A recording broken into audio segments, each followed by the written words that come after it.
கவர்மெண்டோட இந்த ஆதார் கார்டு சிஸ்டம்னால எனக்கு ரொம்ப பெரிய தலைவலியா ஆயிடுச்சுங்க. ரீசெண்டா என்னோட மொபைல டெல்லி மெட்ரோல திருடிட்டாங்க.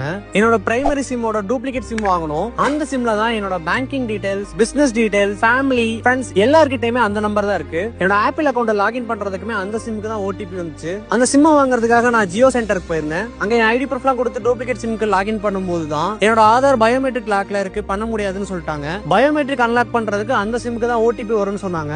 அந்த சிம் திருடிட்டாங்கன்னா டூப்ளிகேட் சிம் வந்திருக்கேன். அதுக்குமே அந்த சிம் தான் வேணும்னா என்ன ப்ரோ பண்றது? ப்ரோ நீங்க ஆதார் சென்டர் போய் ஆல்டர்னேட்டிவ் நம்பர் சேஞ்ச் பண்ணுங்க உங்க ஆதார்ல. அதுக்கப்புறம் பயோமெட்ரிக் அன்லாக் பண்ணிட்டு தான் நீங்க சிம் வாங்க முடியும்னு சொல்லிட்டாங்க. அப்பவே பக்கத்துல இருந்த ஆதார் சென்டருக்கு போயிட்டேன். அங்க என் கண்ணுல இருந்து கைரேகை வரைக்கும் ஸ்கேன் பண்ணி ஆல்டர்னேட்டிவ் நம்பர் அப்டேட் பண்றதுக்கு என்ரோல்மெண்ட் ரைஸ் பண்ணிட்டாங்க. இது அப்டேட் ஆகிறதுக்கு எவ்வளவு நேரம் ஆகும்னு கேட்கும்போது 1 டேலே அப்டேட் ஆகிரும்னு சொன்னாங்க. ஓகேன்னு சொல்லி அதுக்கான அக்னாலஜ்மெண்ட் ரெசிப்ட் வாங்கிட்டு கிளம்பிட்டேன். அந்த சிம் மட்டும் உடனே கிடைச்சிருந்தா கண்டிப்பா என்னோட மொபைல் ரெக்கவர் பண்றதுக்கு ரொம்ப ஹெல்ப்ஃபுல்லா இருந்திருக்கும். இதுக்கப்புறம் தாங்க உண்மையான பிரச்சனையே ஆரம்பிச்சு. ரீல்ஸோட டைம் பார்த்ததுனால என்னால சொல்ல முடியல. நெக்ஸ்ட் வீடியோல டீடைலா சொல்றேன்.